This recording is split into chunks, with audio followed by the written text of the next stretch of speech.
సాహితీ infra MD Lakshminarayana కస్టడీకి నాంపల్లి ప్రత్యేక కోర్టు అనుమతి ఇచ్చింది. 14 రోజుల పాటు కస్టడీకి ఇవ్వాలని ఈడీ కోరడంతో పర్మిషన్ ఇచ్చింది. ఇప్పటికే లక్ష్మీనారాయణకు 14 రోజుల పాటు రిమాండ్ విధించింది న్యాయస్థానం. 14వ తేదీ వరకు జ్యుడిషియల్ కస్టడీకి అనుమతించింది నాంపల్లి ప్రత్యేక కోర్టు. నిన్న సాయంత్రం లక్ష్మీనారాయణను కస్టడీలోకి తీసుకున్నారు ఈడీ అధికారులు.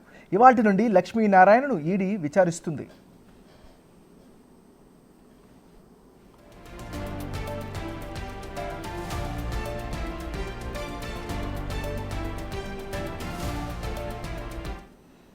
సాహితీ ఇన్ఫ్రా ఎండీ లక్ష్మీనారాయణ కస్టడీకి నాంపల్లి ప్రత్యేక కోర్టు అనుమతించింది. 14 రోజుల పాటు కస్టడీకి ఇవ్వాలని ఈడీ కోరడంతో పర్మిషన్ ఇచ్చింది.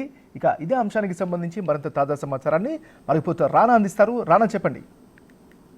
ఏమన్నా ఫ్రీలాన్స్ పేరుతో దాదాపు 1700 మంది దాకా కూడా కోట్లాది రూపాయలు కూడా వసూలు చేసుకుంటే సాహితీ ఇన్ఫ్రా ఎండీ లక్ష్మీనారాయణని ఎట్టకేలకు ఈడీ అధికారులు నిన్న తీసుకున్న ఏదైతే సెంతులు కూడా జైలు నుంచి కూడా తీసుకుని ఆయన విచారణ అయితే స్టార్ట్ చేయడం జరిగింది. ఇప్పుడు అయితే మొన్న 14 రోజుల పాటు కూడా రిమాండ్ విధించిన నేపథ్యంలో రిమాండ్ తో పాటు మరో 14 రోజుల పాటు కస్టడీకి కావాలని కూడా ఈడీ అధికారులు నాంపల్లి కోర్టులో పిటిషన్ వేశారు.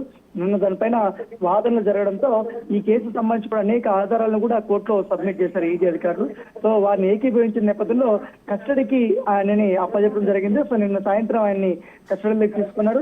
ఇవాళ ఉదయం 10 గంటల నుంచి కూడా అనేక కోణాల్లో కూడా అతన్ని క్వశ్చన్ చేసినటువంటి నేపథ్యం కనబడుతుంది. ఎందుకంటే ఇప్పటికే సాహితీ ఇన్ఫ్రా నుంచి దాదాపు 200 కోట్ల రూపాయలకు సంబంధించినటువంటి ఆస్తులు కూడా అటాచ్ చేసినటువంటి నేపథ్యంలో దాదాపు 1500 కోట్ల రూపాయల వరకు కూడా ఈ డబ్బులంతా చేతులు మారాయి. ఈ డబ్బులంతా ఎక్కడికి వెళ్ళలేదు. ఎందుకంటే ఈడీ ఎంటర్ అయిందంటే ఖచ్చితంగా క్రమా చట్టం ఉల్లంఘన జరిగితే గానీ వాళ్ళు ఎంటర్ అవ్వరు. అంటే మనీ లాండరింగ్ జరిగినా లేకపోతే ఆర్థిక వ్యవహారాలు ఏమన్నా జరిగినా కూడా కంపల్సరీ వాళ్ళు చేస్తారు. కాబట్టి దానికి తగ్గట్టుగానే వాళ్ళు ఇన్వెస్టిగేషన్ అనేది చేస్తున్నారు.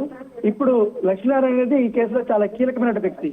ఎందుకంటే సాహితీ శర్వానంలో దాదాపు 1200 మంది దగ్గర నుంచి కోట్లాది రూపాయలు ఆయన ఇప్పటికే తీసుకున్నారు ఫ్రీలాన్స్ పేరుతో. ఇప్పటి వరకు కూడా వాళ్ళకి ప్లాట్లు కూడా ఇవ్వలేదు. సో ఈ నేపథ్యంలో ఒక్కొక్కరి దగ్గర నుంచి 40 లక్షల నుంచి 70 లక్షలు, కొంతమంది దగ్గర నుంచి కోటి నుంచి 1,20,00,000 లక్షల వరకు కూడా అతను వసూలు చేశారు. మరొక విషయం ఏంటంటే మరొక ప్రాజెక్ట్ లో ఏకంగా లేని భూమి, అక్కడ ల్యాండే లేదు, కానీ అదే ల్యాండ్ లో పెద్ద ఎత్తున వెంచర్స్ మేము నిర్మిస్తున్నామంటూ కూడా హోర్డింగ్స్ చేపించి దాంతోపాటు బ్రోచర్స్ చేపించి వందలాది మంది దగ్గర కూడా డబ్బులు కొట్టేశారు. సో తర్వాత ఇప్పుడు సాహితీ మీద దాదాపు 50 కేసులు కూడా ఉన్నాయి.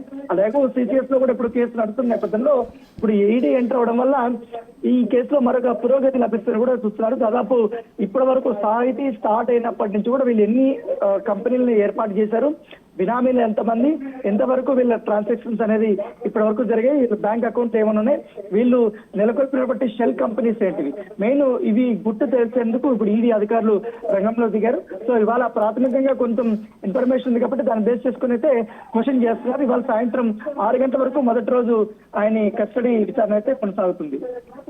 Right, thank you Rana.